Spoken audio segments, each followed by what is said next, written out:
Chapitre 125. À Nazareth. Quand on vient de Séphoris, on entre à Nazareth du côté nord-occidental, c'est-à-dire par le plus élevé et le plus pierreux. L'amphithéâtre sur lequel s'étend en terrasse Nazareth apparaît tout entier quand on rejoint la crête de la dernière colline en venant de Séphoris, qui descend plutôt rapidement par des ravins vers la petite ville. Si j'ai bon souvenir, car il s'est passé du temps, et beaucoup de sites montagneux se ressemblent, l'endroit où se trouve Jésus est le point précis où ses concitoyens essayèrent de le lapider et où il les arrêta par son pouvoir pour leur passer au travers. Luc, chapitre 4. Jésus s'arrête à regarder sa chère ville qui lui est hostile, et un sourire de contentement éclaire son visage. Quelle bénédiction que les Nazaréens ignorent et ne méritent pas, ce sourire divin qui se déverse et s'étend en grâce sur la terre qu'il a accueillie enfant et l'a vue grandir, où est née la mère et où elle est devenue épouse de Dieu et mère de Dieu. Ces deux cousins aussi regardent leur ville avec une joie visible, bien que celle du Thaddée soit tempérée par un sérieux austère retenu, alors que celle de Jacques est plus ouverte et plus douce, plus semblable à celle de Jésus. Bien que ce ne soit pas sa ville, Thomas a le visage illuminé par la joie, et il dit en montrant la petite maison de Marie, du four de laquelle la fumée monte en spirale, « La mère est à la maison, et elle fait le pain !» Et il semble parler de sa mère avec toute l'affection d'un fils, si grand est son élan d'amour quand il dit ces paroles. Le zélote, plus calme à cause de son âge et de son éducation, sourit en disant « Oui, et sa paix arrive déjà jusqu'à nos cœurs. »« Allons vite, dit Jacques, et passons par ce sentier pour arriver presque sans être vus des Nazaréens. Ils nous retiendraient. »« Mais vous vous éloignez de votre maison. Votre mère aussi voudra vous voir. »« Oh, tu peux être certain, Simon, que notre mère est chez Marie. Elle y est presque toujours, et elle y sera car elles font le pain, et à cause de la fillette malade. » Jésus dit, « Oui, allons par ici. Nous passerons derrière le jardin d'Alphée pour arriver à la haie de notre jardin. » Ils descendent rapidement par le sentier très rapide au début, mais qui devient plus doux quand on approche de la ville. Ils passent par des oliveraies, puis par des petits champs dépouillés, et frôlent les premiers jardins de la ville. Ils sont tous entourés de haies hautes et feuillues, sur lesquelles se penchent les frondaisons des arbres chargés de fruits, ou de murets en pierre sèche, couverts à l'extérieur des branches des jardins. Aussi, leur passage est inaperçu par les ménagères qui vont et viennent dans les jardins, ou font la lessive, ou l'étendent sur les petits prés près des maisons. La haie, qui d'un côté limite le jardin de Marie, est en hiver tout un entrelacement d'épines, tout un fouillis de feuilles en été, après la floraison de l'aubépine au printemps, ou l'apparition des baies rouges à l'automne. Maintenant, elle est embellie par un jasmin vigoureux et par l'ondulation des calices de fleurs dont je ne connais pas le nom et qui, de l'intérieur du jardin, envoient des branches sur la haie pour la rendre plus fournie et plus belle. Une fauvette chante dans la haie et de l'intérieur arrive un roucoulement de colombes. La grille aussi est réparée et toute couverte de branches en fleurs, dit Jacques, qui est accouru en avant pour regarder la grille rustique à l'arrière du jardin, restée des années sans servir, et qui permit de faire entrer et sortir la charrette de pierre pour Jean et Saint-Ica. « Nous allons passer par le sentier et frapper à la porte. Ma mère serait peinée de voir détruit cet abri, » lui répond Jésus. « Son jardin clos !» s'écrie Jude d'Alphée. Thomas dit « Oui, et elle en est la rose. »« Le lys parmi les épines, » dit Jacques. Le zélote dit « La fontaine scellée. » Mieux, la source d'eau vive qui, en jaillissant impétueusement du beau mont, donne l'eau de vie à la terre et s'élance avec sa beauté parfumée vers le ciel, dit Jésus. Jacques dit, d'ici peu, elle va être heureuse de te voir. Jésus demande, mon frère, dis-moi une chose que depuis longtemps je désire savoir. Comment vois-tu Marie? Comme mère ou comme sujette? C'est ta mère, mais c'est une femme et tu es Dieu, dit le Thaddée. Comme sœur et comme épouse, comme délice et repos de Dieu, et comme réconfort de l'homme, c'est tout ce que je vois et possède en Marie, comme Dieu et comme homme, celles qui étaient les délices de la seconde personne de la triade au ciel, délices du Verbe comme du Père et de l'Esprit, et les délices du Dieu incarné, et elle le sera de l'homme Dieu glorifié. Le zélote médite. Quel mystère! Dieu s'est donc privé 2 fois de ses complaisances, en toi et en Marie, et il vous a donné à la terre.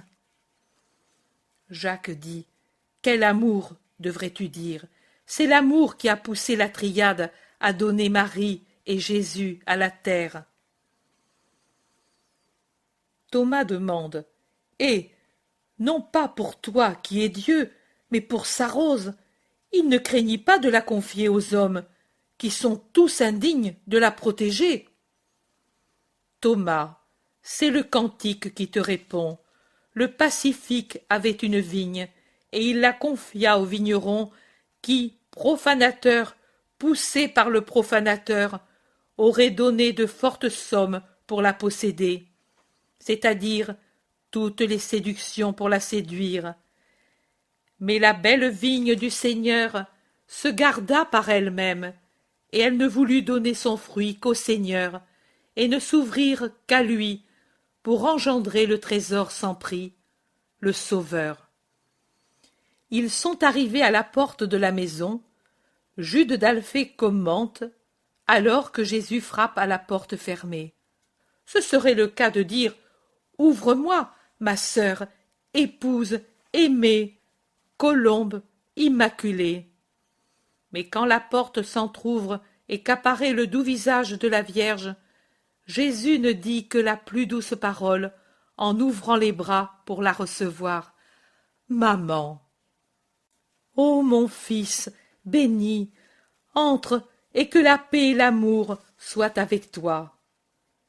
Et à ma mère et à la maison, et à qui s'y trouve, dit en entrant Jésus, suivi des autres. Votre mère est à côté, pendant que les 2 disciples sont au pain et à la lessive, explique Marie, après les salutations respectives avec les apôtres et les neveux, qui, par discrétion, se retirent pour laisser la mère seule avec son fils. Me voilà, toi, ma mère, nous allons rester quelque temps ensemble. Comme c'est doux le retour, la maison, et toi surtout, ô mère, après tant de voyages parmi les hommes. Qui te connaissent de plus en plus et, à cause de cette connaissance, se partagent en 2 branches, ceux qui t'aiment et ceux qui te haïssent, et la plus grosse branche, c'est cette dernière. Le mal sent qu'il va être vaincu, et il est furieux, et il rend furieux. Comment va la fillette? Légèrement mieux, mais elle a failli mourir, et cependant ses paroles, maintenant qu'elle ne délire plus, correspondent, bien que plus réservées, à celles qui lui sortaient dans le délire. Ce serait mentir de dire que nous n'avons pas reconstruit son histoire. Malheureuse. Oui, mais la Providence a veillé sur elle. Et maintenant, je ne sais pas. Auréa ne m'appartient pas comme créature.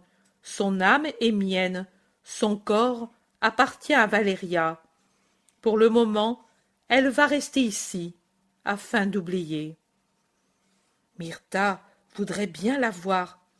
Je le sais, mais je n'ai pas le droit d'agir sans la permission de la Romaine. Je ne sais même pas si elles l'ont acquise à prix d'argent ou si elles ont seulement employé l'arme de la promesse. Quand la Romaine la réclamera, moi j'irai à ta place, mon fils. Il n'est pas bien que tu y ailles. Laisse faire à ta maman. Nous, femmes, êtres infimes pour Israël, on ne nous observe pas tant si nous allons parler à des gentils. Et ta maman est si inconnue du monde, personne ne remarquera la femme du peuple hébraïque qui, enveloppée dans son manteau, va par les rues de Tibériade et frappe à la maison d'une dame romaine. Tu pourrais aller chez Jeanne, et là, parler à la dame. Je ferai ainsi, mon fils, que soit soulagé ton cœur, ô mon Jésus, tu es tellement affligé, je le comprends, et je voudrais tant faire pour toi. Et tu fais tant, maman, merci pour tout ce que tu fais. Oh, je suis une aide bien pauvre, mon fils, parce que je ne réussis pas à te faire aimer, à te donner de la joie, tant qu'il t'est accordé d'en avoir un peu. Que suis-je donc alors? Une bien pauvre disciple. Maman, maman, ne parle pas ainsi. Ma force me vient de tes prières. Mon esprit trouve le repos en pensant à toi, et maintenant, voilà, mon cœur trouve le réconfort en restant ainsi, la tête contre ton cœur béni. Maman. Jésus a attiré près de lui sa mère, debout près de lui, qui est assis sur un coffre contre le mur, et il appuie son front sur la poitrine de Marie, qui caresse doucement ses cheveux. Une pause toute d'amour. Puis Jésus se lève après avoir levé sa tête. Il dit « Allons trouver les autres et la fillette », et il sort avec sa mère dans le jardin. Les 3 disciples, sur le seuil de la pièce où se trouve la fillette malade, parlent sans arrêt avec les apôtres, mais quand elles voient Jésus, elles se taisent en s'agenouillant. La paix à toi, Marie d'Alphée, et à vous, Myrtha et Noémie. La fillette dort-elle? Marie d'Alphée dit « Oui, la fièvre persiste, l'étourdit et la consume. Si cela continue, elle va mourir. Son tendre corps ne résiste pas à la maladie, et son esprit est troublé par les souvenirs. » Myrtha confirme « Oui, et elle ne réagit pas, car elle dit qu'elle veut mourir pour ne plus voir les Romains. » C'est une douleur pour nous qui l'aimons déjà, dit Noémie. Ne craignez pas, dit Jésus en allant jusqu'au seuil de la chambrette et en levant le rideau. Sur le petit lit contre le mur, en face de la porte, apparaît le petit visage amaigri d'un rouge feu aux pommettes, couleur de neige ailleurs, enseveli dans la masse des longs cheveux dorés. Elle dort fiévreusement, en murmurant entre ses dents des paroles incompréhensibles, et de sa main abandonnée sur les couvertures, elle fait de temps à autre un geste comme pour repousser quelque chose. Jésus n'entre pas. Il jette sur elle un regard de pitié. Puis il appelle à haute voix « Auréa, viens, il y a ton sauveur !» La fillette s'assoit brusquement sur son petit lit, le voit, et en poussant un cri, elle descend et court vers Jésus dans sa tunique longue et floue, les pieds nus, et elle se jette à ses pieds en disant « Seigneur, oui, maintenant, tu m'as vraiment délivrée. » Elle est guérie, vous voyez, elle ne pouvait mourir, car auparavant, elle devait connaître la vérité. Et il dit à la fillette qui lui baise les pieds « Lève-toi et vis en paix », et il lui pose la main sur la tête qui n'est plus fiévreuse. Auréa, dans son long vêtement de lin, peut-être un de la Vierge, si long qui lui fait une traîne, ses cheveux défaits retombant comme un manteau sur sa mince personne, avec ses yeux gris-bleu encore brillants de la fièvre qui vient de la quitter et de la joie qui maintenant se manifeste, paraît un ange. « Adieu, nous nous retirons dans l'atelier pendant que vous vous occupez de la fillette et de la maison, dit le maître, et, suivi des 4, il entre dans l'ancien atelier de Joseph pour s'asseoir avec les siens sur les établis qui ne servent plus. Chapitre 126. Jésus, en travaillant, dit la parabole du bois verni. Le rustique foyer de l'atelier est allumé après tant de temps qu'il ne servait plus. L'odeur de la colle qui bout dans un récipient se mêle à l'odeur caractéristique de la sciure et des rubans qui viennent d'être faits ou qui tombent encore au pied de l'établi. Jésus travaille avec entrain pour transformer des planches avec la scie et la raboteuse en pieds de chaise, en tiroirs et autres objets. Des meubles, les modestes meubles de la petite maison de Nazareth, ont été apportés dans l'atelier.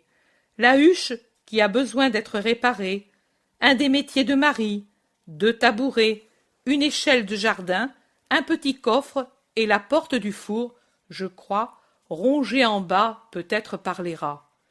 Jésus travaille à réparer ce que l'usage et la vétusté ont abîmé. Thomas, de son côté, avec tout un outillage de petits instruments d'orfèvre qu'il a certainement sortis de son sac qui se trouve sur sa couchette, qui, comme celle du zélote, est contre le mur, travaille d'une main légère sur des feuilles d'argent. Les coups de son petit marteau sur le burin produisent un son argentin qui se fond dans le bruit plus fort des instruments de travail dont se sert Jésus. De temps à autre, ils échangent quelques mots, et Thomas est si heureux d'être là, avec le maître, et à son travail d'orfèvre. Et en effet, il le dit, que dans les pauses du dialogue, il s'y flotte tout doucement. De temps en temps, il lève les yeux et réfléchit. L'air absorbé, il fixe les murs enfumés de la pièce. Jésus le remarque et lui dit « Tu tires l'inspiration de ces murs noircis, Thomas ? Il est vrai que ce qui leur a donné cet aspect, c'est le long travail d'un juste, mais il ne me semble pas que cela puisse donner des motifs à un orfèvre. » Non, maître, en fait, un orfèvre ne peut, avec un riche métal, rendre la poésie de la sainte pauvreté. Pourtant, il peut, avec son métal, imiter les belles choses de la nature et ennoblir ainsi l'or et l'argent en reproduisant avec eux les fleurs, les feuilles qui existent dans la création.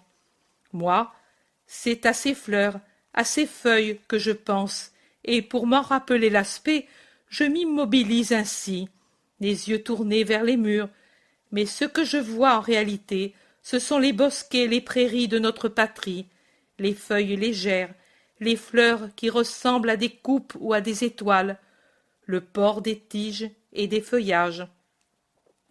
Tu es un poète, alors, un poète qui chante dans le métal ce que chante un autre en écrivant sur le parchemin. Oui, en effet, l'orfèvre est un poète qui inscrit sur le métal les beautés de la nature, mais notre travail artistique et beau ne vaut pas le tien, qui est humble et saint, car le nôtre sert à la vanité des riches, alors que le tien sert à la sainteté de la maison et à l'utilité des pauvres. Tu parles bien, Thomas, dit le zélote, qui se montre sur le seuil qui donne sur le jardin, en vêtements courts, les manches retroussées, avec, par devant, un vieux tablier, et à la main, un pot de peinture. Jésus et Thomas se retournent pour le regarder en souriant, et Thomas répond « Oui, je dis bien, pourtant je veux que pour une fois le travail de l'orfèvre serve à orner une chose bonne, sainte. » Quoi ? Un secret. Il y a si longtemps que j'y pense, depuis que nous avons été à Rama, que je porte avec moi un petit outillage d'orfèvre en attendant ce moment. Et ton travail, Simon ?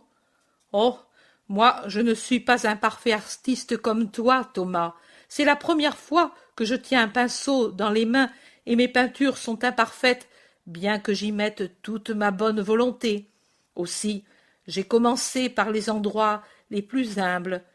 pour me faire la main, et je t'assure que ma maladresse a fait rire de bon cœur la fillette, mais j'en suis content.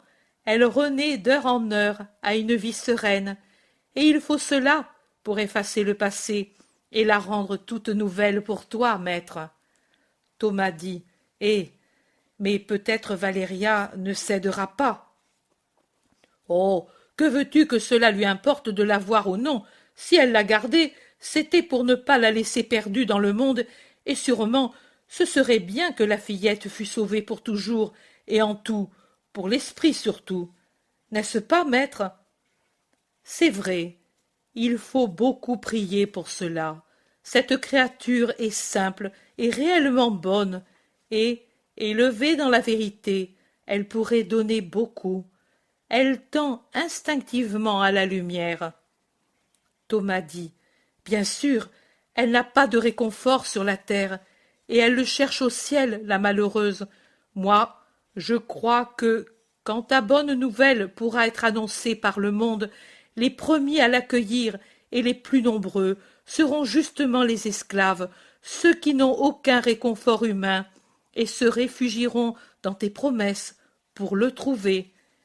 Et je dis que s'il me revient justement l'honneur de t'annoncer, j'aurai un amour spécial pour ces malheureux.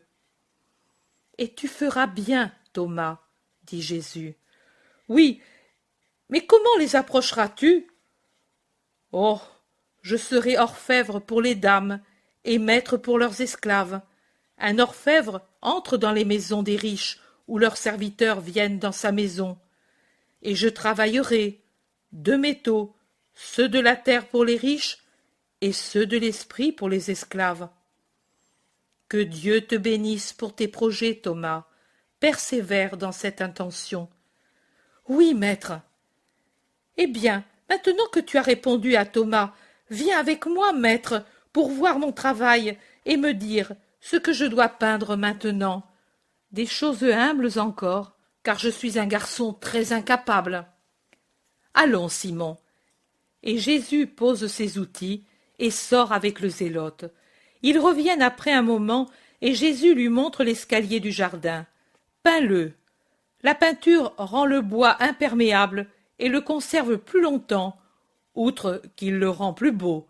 C'est comme la protection et l'embellissement de vertu sur le cœur de l'homme. Il peut être brut, grossier, mais lorsque les vertus le revêtent, il devient beau, agréable. Tu vois, pour obtenir une belle peinture et réellement efficace, il faut tant de soins. Pour commencer, prendre avec attention ce qu'il faut pour la former, à savoir un récipient débarrassé de terre ou de restes de vieille peinture, de bonnes huiles et de bonnes couleurs, et les mélanger avec patience, les travailler et en faire un liquide qui ne soit ni trop épais, ni trop liquide. Ne pas se lasser de travailler jusqu'à ce que le plus petit grumeau soit dissous. Cela fait, prendre un pinceau qui ne perde pas ses soies, qu'elle ne soit ni trop dure ni trop souple, que le pinceau soit bien débarrassé de toute ancienne couleur, et avant d'appliquer la peinture, débarrasser le bois des rugosités, des croûtes d'ancienne peinture, de la boue, de tout, et puis, avec ordre, d'une main assurée, en allant toujours dans le même sens, et tendre avec patience, avec beaucoup de patience, la peinture. En effet, sur la même planche, il y a des résistances différentes. Sur les nœuds, par exemple, la peinture reste plus lisse, c'est vrai, mais sur eux, la peinture se fixe mal, car le bois la repousse. Par contre, sur les parties molles du bois, la peinture se fixe tout de suite, mais généralement, les parties molles sont moins lisses et alors il peut se former des boursouflures ou des rainures. Voilà alors que l'on doit réparer en appliquant soigneusement la main pour étendre la couleur. Et puis il y a dans les vieux meubles des parties neuves comme cette marche par exemple, et pour ne pas faire voir que le pauvre escalier est rapiécé mais très vieux, il faut faire en sorte que la marche neuve soit pareille aux anciennes. Voilà, ainsi. Jésus, qui est penché au pied de l'escalier, parle tout en travaillant. Thomas, qui a quitté ses burins pour venir voir de près, demande « Pourquoi as-tu commencé par le bas plutôt que par le haut? Ne valait-il pas mieux faire le contraire ?» Cela semblerait préférable, mais ne l'est pas. En effet, le bas est plus abîmé et amené à s'abîmer en reposant sur la terre. Il faut donc qu'il soit travaillé plusieurs fois, une première couche, puis une seconde, puis une troisième s'il est besoin. Et pour ne pas rester à rien faire pendant que le bas sèche, pour qu'il puisse recevoir une nouvelle couche, peindre pendant ce temps le haut, puis le milieu de l'escalier. Mais en le faisant, on peut tacher ses vêtements et abîmer les parties déjà peintes.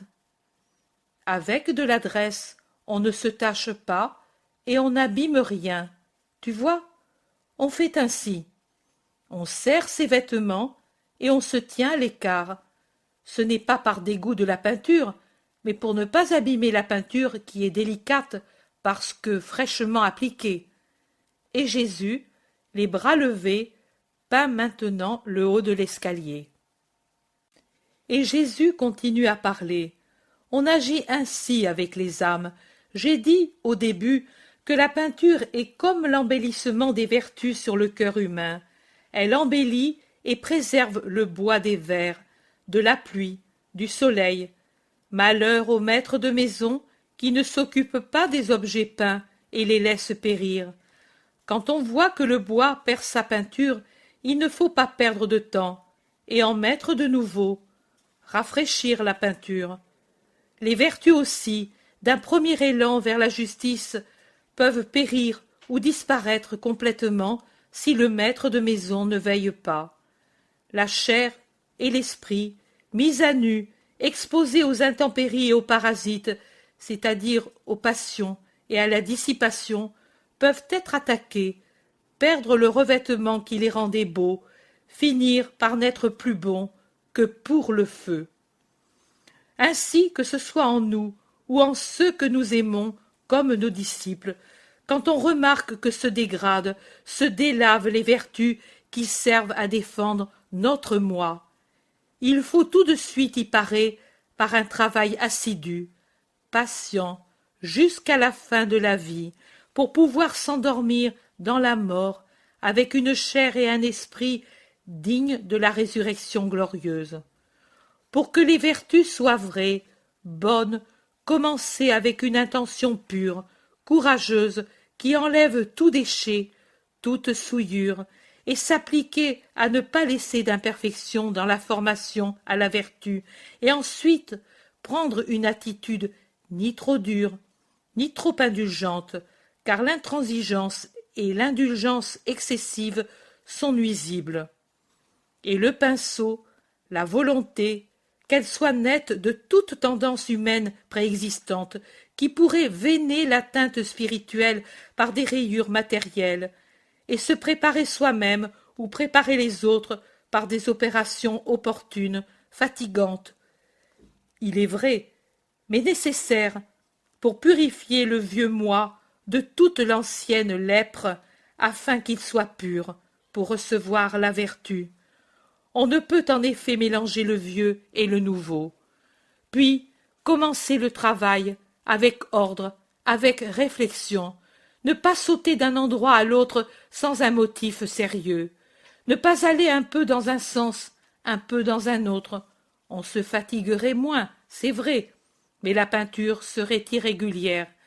C'est ce qui arrive dans les âmes désordonnées. Elles présentent des endroits qui sont parfaits, puis, à côté, voilà des déformations, des couleurs différentes.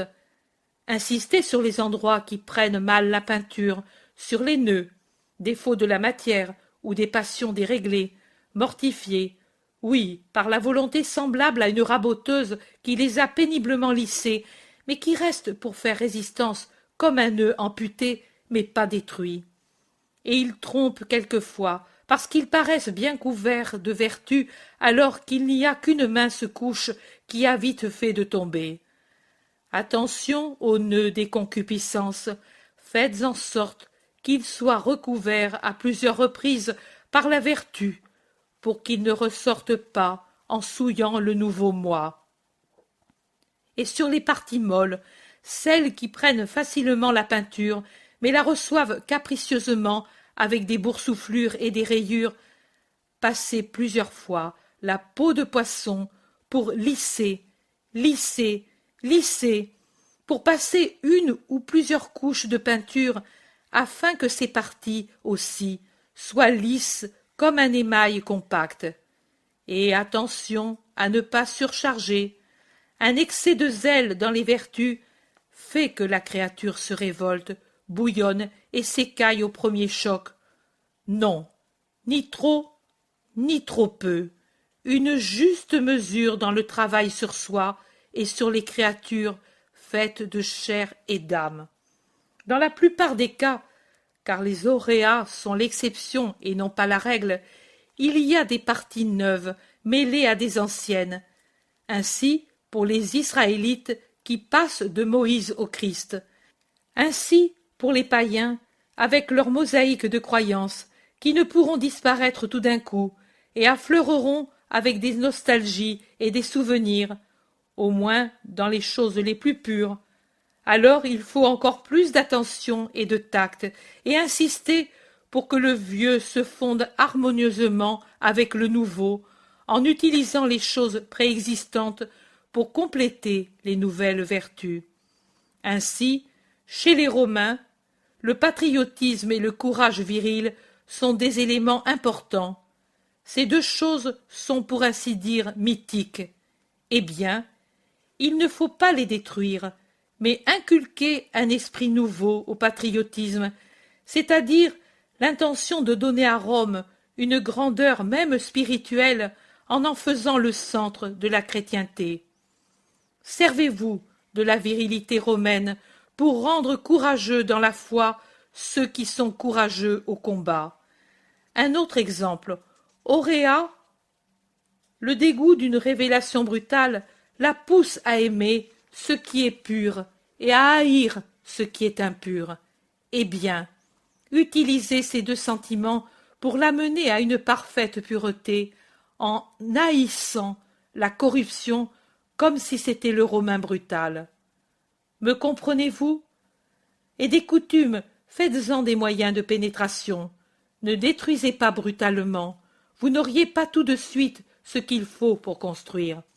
Mais remplacez tout doucement ce qui ne doit pas rester dans un converti avec charité, patience, ténacité. Et puisque la matière domine surtout chez les païens, même convertis, et qu'ils resteront toujours en relation avec ce milieu où ils doivent vivre, insistez beaucoup sur la fuite des plaisirs sensuels. C'est par les sens que pénètre aussi le reste. Vous, surveillez les sensations exaspérées chez les païens, et avouons-le, très vives aussi parmi nous. Et quand vous voyez que le contact avec le monde effrite la peinture protectrice, ne continuez pas de peindre le haut, mais revenez au bas pour maintenir en équilibre l'esprit et la chair, le haut et le bas.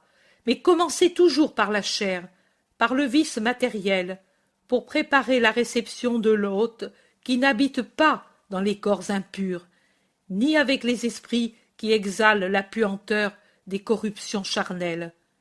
Me comprenez-vous? Et ne craignez pas de vous corrompre en touchant avec vos vêtements les parties basses, matérielles, de ceux dont vous soignez l'esprit. Avec prudence, pour ne pas ruiner au lieu de construire. Vivez dans votre moi, nourri de Dieu, enveloppé par les vertus. Allez-y avec délicatesse, surtout quand vous devez vous occuper du moi spirituel très sensible d'autrui. Et certainement, vous réussirez à faire, même des êtres les plus méprisables, des êtres dignes du ciel. Le zélote dit « Quelle belle parabole tu nous as dite! Je veux l'écrire pour Margiam. » « Et pour moi, qu'il faut faire toute belle pour le Seigneur, dit lentement en cherchant les mots Auréa, qui depuis un moment est, les pieds nus, debout sur le seuil du jardin. « Oh, Auréa, tu nous écoutais ?» demande Jésus. « Je t'écoutais, c'est si beau. Ai-je mal fait ?»« Non, fillette, il y a longtemps que tu es ici. »« Non, et je le regrette, car je ne sais pas ce que tu as dit avant. Ta mère m'a envoyé te dire que c'est bientôt l'heure du repas. On va défourner le pain. J'ai appris à le faire, moi, comme c'est beau, et j'ai appris à blanchir la toile, et sur le pain et la toile, ta mère m'a fait 2 autres paraboles. »« Ah oui? Que t'a-t-elle dit? »« Que je suis comme une farine qui est encore sur le blutoir, mais que ta bonté m'épure, que ta grâce me travaille, et que ton apostolat me forme, que ton amour me cuit, et que, de farine grossière mélangée à tant de sons, je finirai, si je me laisse travailler par toi, par être une farine d'hostie, farine et pain de sacrifice, bon pour l'autel. Et sur la toile qui était sombre, huileuse, rêche, et qui, après tant d'herbes borites, saponaires, et tant de coups de mortification, était devenue propre et souple, maintenant le soleil enverra ses rayons, et elle deviendra blanche. Et elle dit que c'est ainsi que le soleil de Dieu fera de moi, si je reste toujours sous le soleil, et si j'accepte les lavages, et aussi les mortifications, pour devenir digne du roi des rois, de toi, mon Seigneur. Que de belles choses j'apprends. Il me semble que je rêve. Beau, beau, beau, tout est beau ici. Ne m'envoie pas ailleurs, Seigneur. N'irais-tu pas volontiers avec Myrtha et Noémie? Je préférerais ici. Mais pourtant, même avec elles, mais pas avec les Romains. Non, non, Seigneur. Prie, fillette, dit Jésus en mettant sa main sur les cheveux couleur de miel blond. As-tu appris la prière? Oh oui, qu'il est beau de dire mon Père et de penser au ciel, mais la volonté de Dieu me fait un peu peur, parce que je ne sais pas si Dieu veut ce que moi je veux. Dieu veut ton bien. Oui, tu le dis. Alors je n'ai plus peur. Je sens que je resterai en Israël pour connaître de plus en plus ce Père qui est mien, et à être la première disciple de Gaulle. Ô mon Seigneur! Ta foi sera exaucée parce qu'elle est bonne. Allons. Et ils sortent tous pour se laver au bassin sous la source, alors qu'Auréa rejoint en courant Marie, et l'on entend les 2 voix féminines, la voix de Marie qui s'exprime avec une parfaite aisance, celle incertaine de l'autre qui cherche ses mots, puis des rires pétillants pour quelque erreur de langage que Marie corrige doucement. Thomas observe. Elle apprend vite et bien, la fillette. Oui, elle est bonne et pleine de bonne volonté. Et puis, elle a ta mère pour maîtresse. Satan lui-même ne lui résisterait pas, dit le zélote. Jésus soupire sans parler. Pourquoi soupires-tu ainsi, maître? Je n'ai pas bien parlé? Si, très bien. Mais il y a des hommes qui résistent plus que Satan, qui au moins fuient à la vue de Marie. Il y a des hommes qui sont dans son voisinage et qui, instruits par elle, n'arrivent pas à s'améliorer. Thomas dit. Mais pas nous, hein? Pas vous. Allons. Ils entrent dans la maison et la vision prend fin. Chapitre 127. Les sabbats dans la paix de Nazareth. Le sabbat, c'est le repos. Oui, on le sait. Les hommes se reposent et aussi les instruments de travail que l'on a recouverts ou rangés soigneusement. Maintenant que le rouge crépuscule d'un vendredi d'été va s'achever, voici que Marie, assise à l'ombre du grand pommier, à son métier le plus petit, se lève et le recouvre et avec l'aide de Thomas le ramène à sa place dans la maison. Auréa est occupée, assise sur un tabouret, à ses pieds, à coudre d'une main encore mal assurée les vêtements que lui avait donnés la Romaine, remis à ses mesures par Marie. Marie l'invite à plier soigneusement son travail et à le remettre sur la console de sa chambrette. Pendant que la fillette le fait, la mère entre avec Thomas dans l'atelier où Jésus s'empresse avec le zélote de remettre à leur place les scies, les raboteuses, les tournevis, les marteaux, les pots de peinture et de colle, et de nettoyer les établis et le sol de la sciure et des copeaux de bois. Du travail fait jusqu'alors, il ne reste que 2 planches mises en équerre et serrées dans l'étau pour que la colle durcisse dans les emboîtements, peut-être un futur tiroir, et un tabouret à moitié peint, aux teintes encore fraîches, qui dégage une odeur acide. Auréa entre aussi et va se pencher sur le travail au burin de Thomas, et elle l'admire en demandant, un peu curieuse, et aussi instinctivement un peu coquette, à quoi cela sert, et aussi si cela lui irait bien. Cela t'irait bien, mais il te va mieux d'être bonne. Ce sont des ornements qui n'embellissent que le corps, mais qui ne sont pas utiles à l'esprit. Au contraire, en développant la coquetterie, elles font du mal à l'esprit. Et alors, pourquoi les fais-tu? Demande avec logique la fillette. Tu veux donc faire du mal à un esprit? Thomas, toujours débonnaire, sourit à l'observation et il dit: le superflu fait du mal à un esprit faible, mais pour un esprit qui est fort, l'ornement reste ni plus ni moins que ce qu'il est, une broche nécessaire pour maintenir le vêtement en place. Pour qui le fais-tu? Pour ton épouse? Je n'ai pas d'épouse, et je n'en aurai jamais. Alors, pour ta sœur? Elle en a plus qu'il ne lui en faut. Alors, pour ta mère? Pauvre vieille, que veux-tu qu'elle en fasse? Mais c'est pour une femme. Oui, mais pas pour toi cependant. Oh, je n'y pense même pas. Et puis, à présent que tu m'as dit que ces choses font du mal à un esprit faible, je n'en voudrais pas. J'enlèverai même ces bordures aux vêtements. Je ne veux pas faire de mal à ce qui appartient à mon sauveur.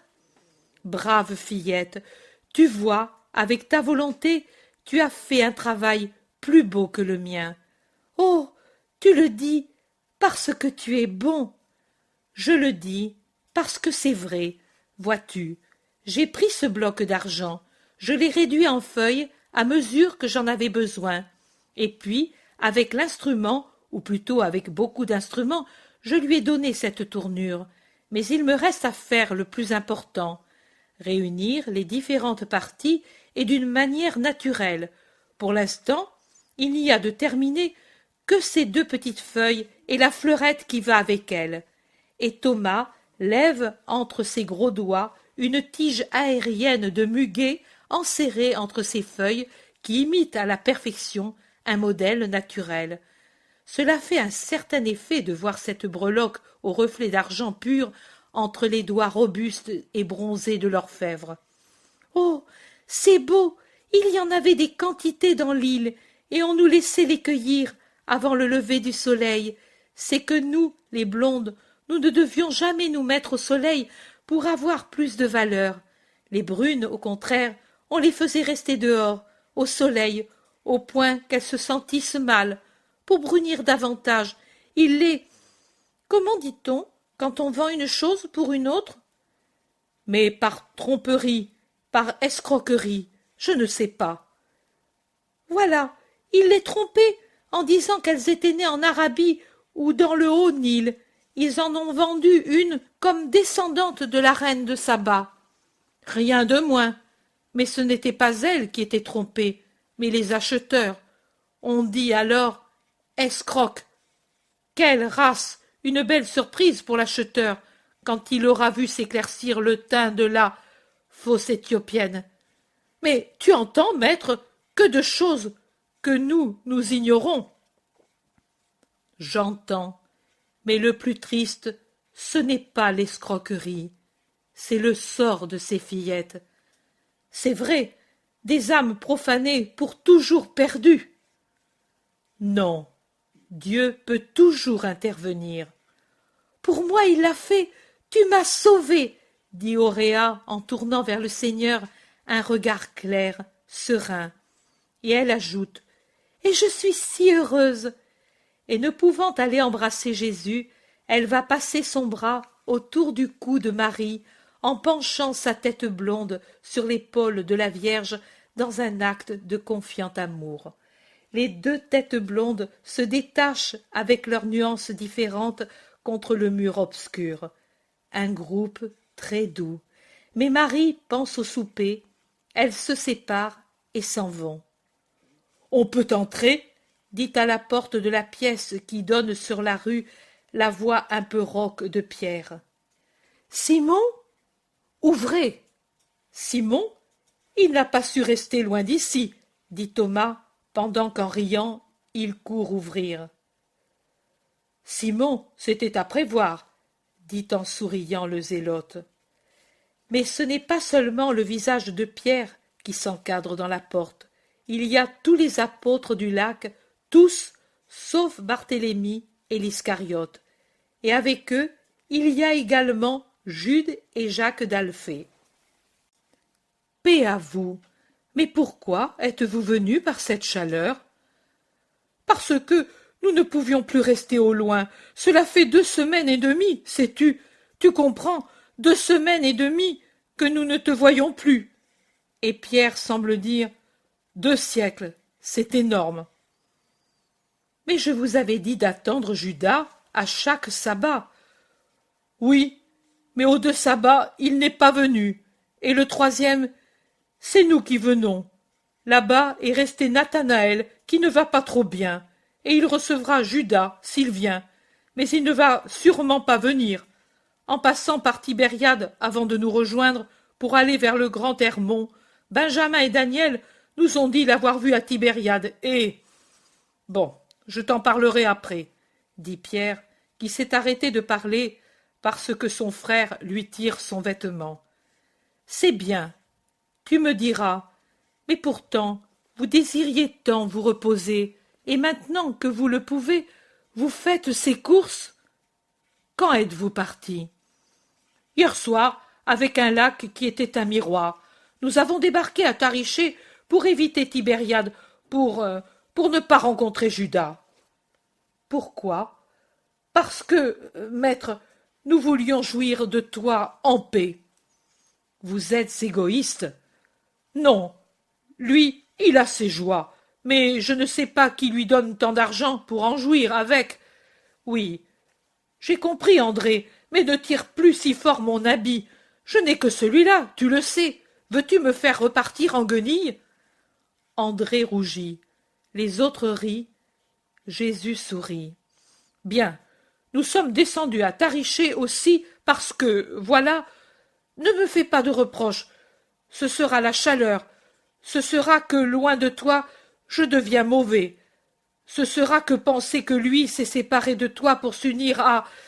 En somme, cesse de me tirer la manche. Tu vois que je sais m'arrêter à temps. Donc, maître, ce sera pour tant de choses. Moi, je ne voulais pas pécher, et si j'avais vu Judas, je péchais.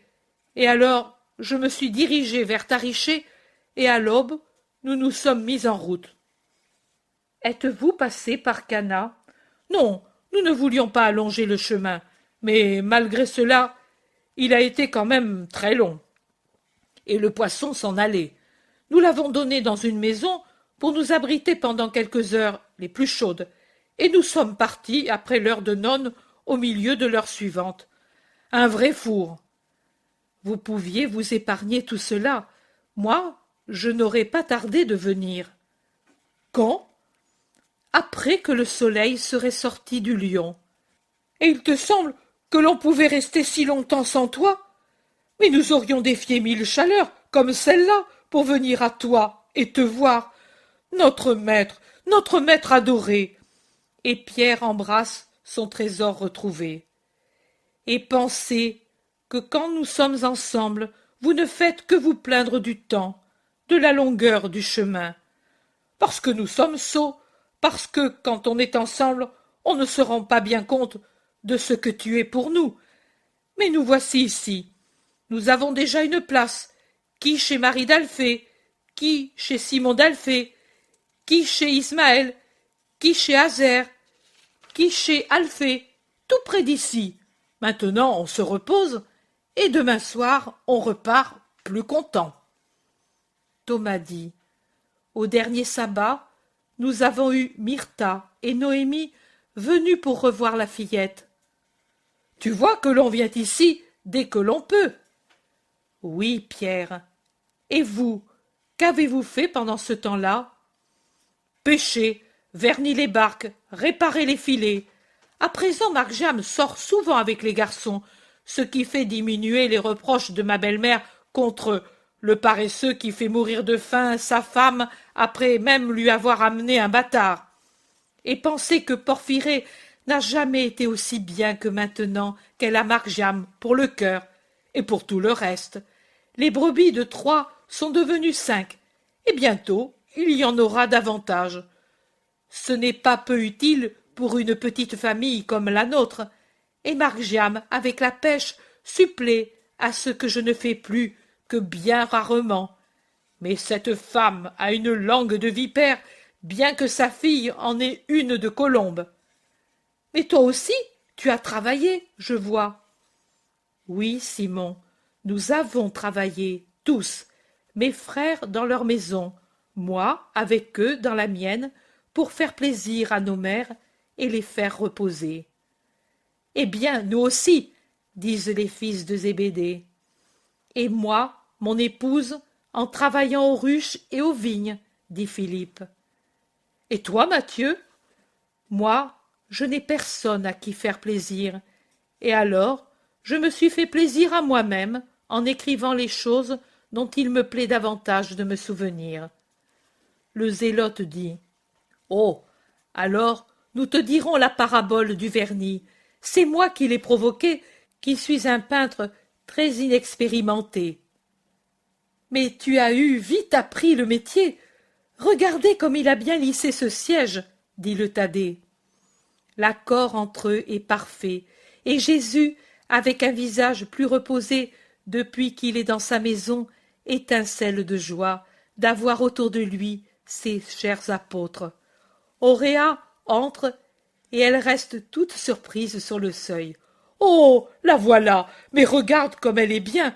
Vraiment, elle semble une petite Israélite avec ce vêtement. » Auréa devient pourpre et ne sait que dire, mais Pierre est si débonnaire et paternel qu'elle se reprend ensuite et dit: « Je m'efforce de le devenir, et, avec ma maîtresse, j'espère l'être bientôt.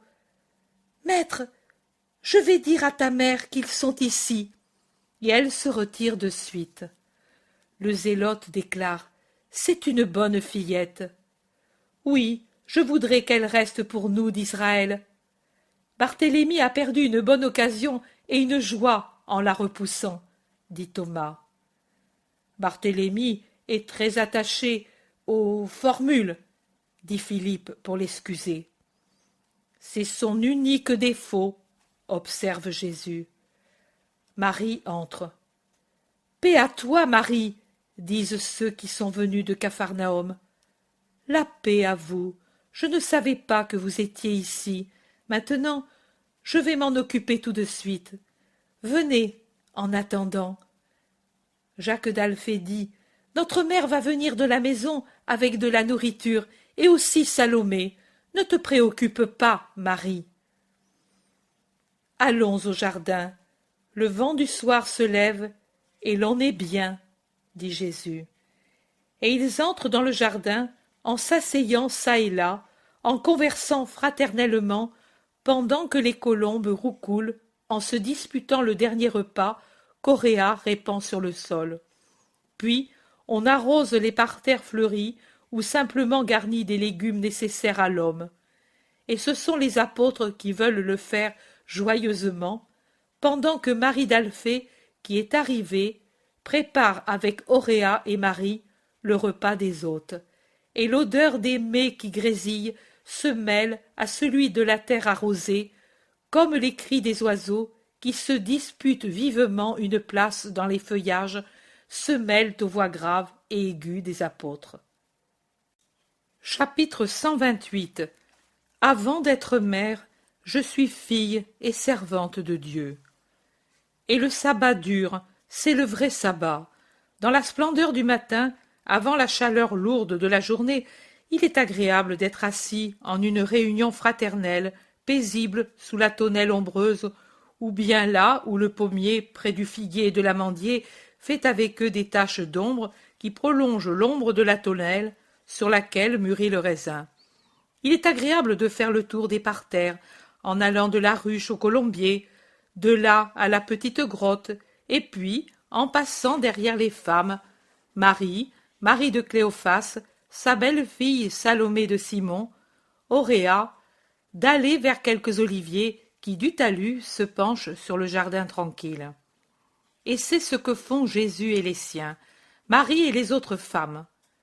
Et Jésus enseigne même sans le vouloir, et Marie enseigne aussi sans le vouloir, et les disciples du premier, comme les femmes disciples de la seconde, sont attentifs aux paroles des deux maîtres.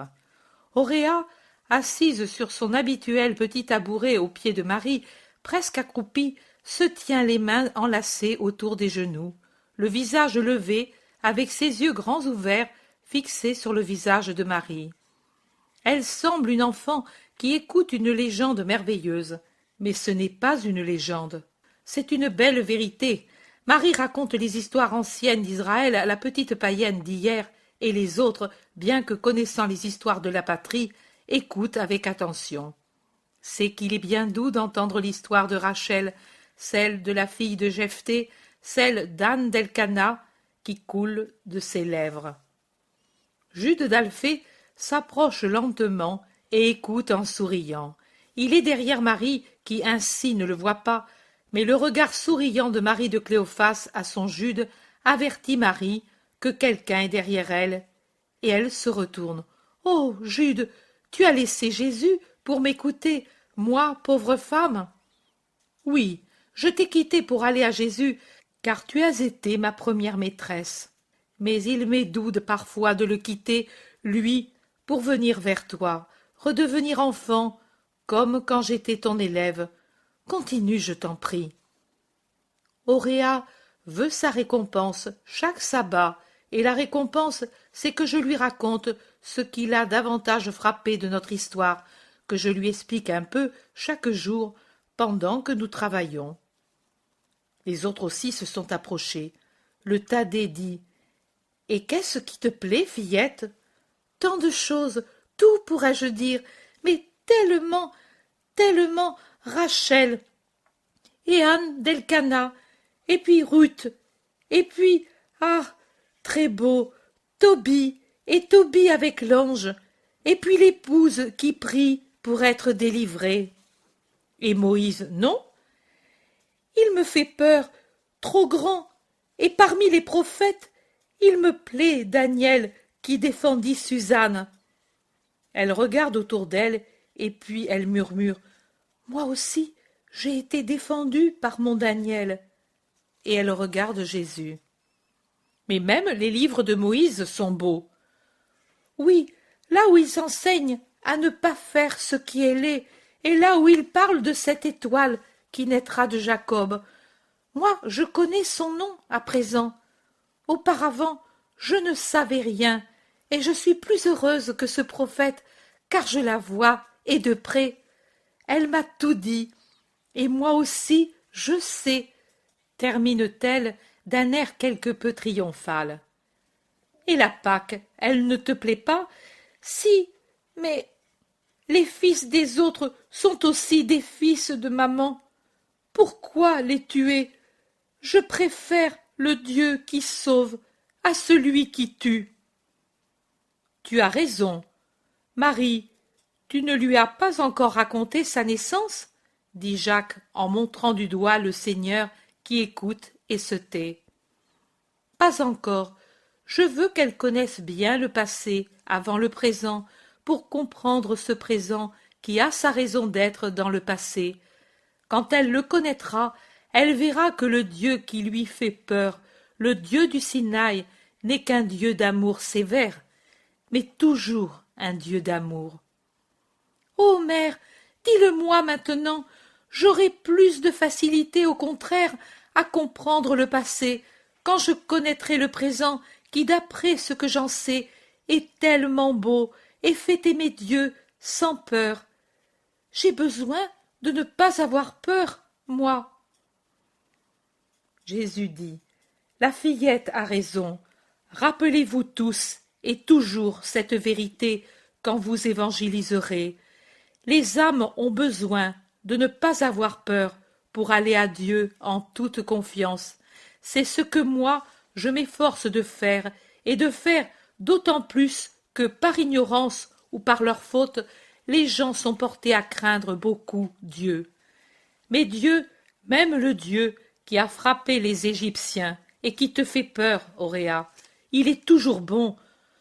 Vois-tu, quand il a frappé les fils des Égyptiens cruels, il a usé de pitié avec ses fils, qui, n'ayant pas grandi, ne sont pas devenus pécheurs comme leur père. Et il a donné à leurs parents le temps de se repentir du mal qu'ils avaient fait. Ce fut donc une bonté sévère. Il faut distinguer la véritable bonté de ce qui n'est que mollesse d'éducation. Ce fut la même chose alors que j'étais un petit enfant et qu'un grand nombre de bébés furent tués sur le sein de leur mère, et le monde poussa un cri d'horreur. Mais quand le temps ne sera plus pour chaque personne ou pour l'humanité tout entière une première et une seconde fois, vous comprendrez que, heureux, bénis en Israël, dans l'Israël des temps du Christ, furent ceux qui, ayant été exterminés dans leur enfance, ont été préservés du plus grand péché, celui d'être complices de la mort du Sauveur. Jésus! Crie Marie d'Alphée en se levant épouvantée, regardant tout autour d'elle, comme si elle craignait de voir surgir les déicides de derrière les haies et les troncs des arbres du jardin. Jésus! Répète-t-elle en le regardant affligée. Et quoi? Tu ne connais peut-être pas les Écritures pour être si étonnée de ce que je dis? Lui demande Jésus. Mais ce n'est pas possible. Tu ne dois pas le permettre. Ta mère. Elle est salvatrice comme moi, et elle le sait. Regarde-la et imite-la. Marie est en effet austère, royale dans sa pâleur profonde et immobile. Elle croise les mains sur son sein, comme pour la prière, la tête droite, le regard perdu dans le vide. Marie d'Alphée la regarde, puis se tournant de nouveau vers Jésus. « Mais tu ne dois tout de même pas le dire, cet avenir horrible. Tu lui plonges une épée dans le cœur. » Il y a 32 ans qu'elle y est, cette épée. « Non, ce n'est pas possible. Marie, toujours si sereine, Marie. » Demande-le lui, si tu ne crois pas ce que je dis. « Oui, je le demande. Est-ce vrai, Marie? Tu sais ?» Et Marie, d'une voix blanche mais ferme, dit « C'est vrai, il avait 40 jours, et cela me fut dit par un saint. Mais même auparavant, oh, quand l'ange me dit qu'en restant la Vierge, j'aurais conçu un fils qui, à cause de sa conception divine, serait appelé fils de Dieu, et tel il est réellement, et lorsque dans le sein d'Élisabeth stérile s'était formé un fruit par un miracle de l'Éternel, je n'ai pas eu de peine à me rappeler les paroles d'Isaïe. Voici que la Vierge concevra un fils qui sera appelé l'Emmanuel. Isaïe tout entier, et là où il parle du précurseur, et là où il parle de l'homme des douleurs, rouge, rouge de sang, méconnaissable, un lépreux pour nos péchés. L'épée est dans mon cœur depuis lors, et tout a servi à l'enfoncer davantage. Le cantique des anges et les paroles de Siméon, et la venue des rois d'Orient, et tout, et tout. Mais quel autre tout, ma Marie? Jésus triomphe, Jésus fait des prodiges, Jésus est suivi par des foules toujours plus nombreuses. N'est-ce pas vrai, peut-être? Et Marie, toujours avec la même posture, dit à chaque question « Oui, oui, oui », sans angoisse, sans joie, seulement un assentiment paisible, parce qu'il en est ainsi. Et alors, quelle toute autre chose t'enfonce l'épée dans le cœur? Oh, tout. Et tu es toujours si calme, si sereine, toujours pareille à quand, épouse, tu arrivas ici il y a 33 ans, et je m'en souviens comme si c'était hier. Mais comment peux-tu? Moi je serais comme folle, je ferais... Je ne sais pas ce que je ferais. Moi, non, ce n'est pas possible qu'une mère sache cela et reste calme. Avant d'être mère, je suis fille et servante de Dieu. Mon calme, où je le trouve? En faisant la volonté de Dieu. Ma sérénité, d'où me vient-elle? De faire cette volonté. Si je devais faire la volonté d'un homme, je pourrais être troublée, car un homme, même le plus sage, peut toujours imposer des volontés erronées. Mais celle de Dieu, si lui m'a voulu pour mère de son Christ, dois-je peut-être penser que cela est cruel, et dans cette pensée perdre ma sérénité? La pensée de ce que sera la rédemption pour lui, et pour moi aussi, doit-elle me troubler en pensant comment je ferai pour surmonter cette heure? Oh, elle sera terrible, et Marie a un sursaut involontaire, un frisson imprévu, et elle serre ses mains comme pour les empêcher de trembler, comme pour prier plus ardemment, alors que son visage devient encore plus blanc, et que ses paupières légères s'abaissent en battant d'angoisse sur ses yeux bleu clair. Mais sa voix se raffermit après un soupir profond et angoissé, et elle termine. Mais lui, celui qui m'a imposé sa volonté et que je sers avec un amour confiant, me donnera son aide pour cette heure. À lui, à moi, parce que le Père ne peut pas imposer une volonté trop forte pour les forces de l'homme. Et il secourt, toujours, et il nous secourra, mon fils. Lui nous secourra, et il ne pourra y avoir que lui, infini dans ses moyens, pour nous secourir. Oui, mère, l'amour nous secourra, et dans l'amour nous nous secourrons l'un l'autre, et dans l'amour nous rachèterons. Et Jésus se met à côté de sa mère et lui met la main sur l'épaule, et elle lève son visage pour le regarder, son Jésus, beau et saint, destiné à être défiguré par les tortures, tué par 1000 blessures, et elle dit « Dans l'amour et dans la douleur, oui, et ensemble ». Personne ne parle plus. En cercle autour des deux principaux protagonistes de la future tragédie du Golgotha, apôtres et femmes disciples ressemblent à des statues pensives.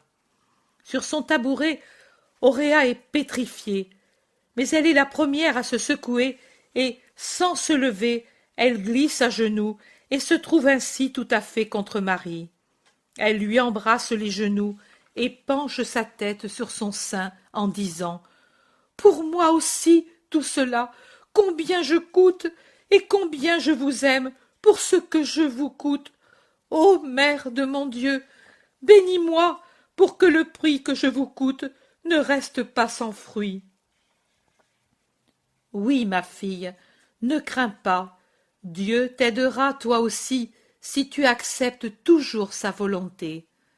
Elle caresse ses cheveux et ses joues qu'elle sent mouillées par les larmes. Ne pleure pas, du Christ tu as connu pour commencer le sort douloureux, la fin de sa mission d'homme. Il n'est pas juste qu'ayant connu cela, tu ignores la première heure de sa vie dans le monde.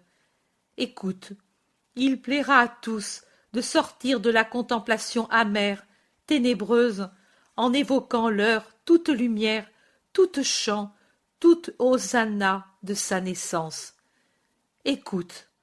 Et Marie, en expliquant la raison du voyage à Bethléem de Juda, ville prédite pour être la ville natale du Sauveur, raconte doucement la nuit de la naissance du Christ.